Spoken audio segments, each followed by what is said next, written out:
यांच्याविषयी त्याची ओळख देताना जे वेळ अक्षरशः अपुरा पडेल.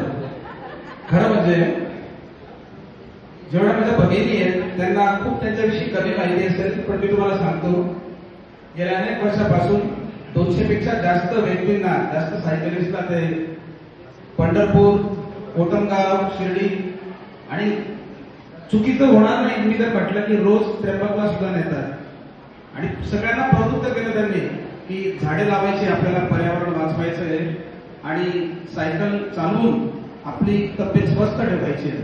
त्या स्वतः MC आहेत, एका जे स्विमिंग पटू आहेत त्या नॅशनल लेवलला त्यांनी ते बक्षीस मिळवलेले आहे आणि एवढं करून समाजसेवा इतक्या करतात की अक्षरशः त्यांची कोणी बरोबरी करू शकत नाही. त्यांच्याकरता जोरदार टाळ्या झाल्या पाहिजे. ऑफकोर्स त्यांना खंबीर काटकर सरांची आहे, त्यांच्याकरता पण एका टाळ्या वाजतात.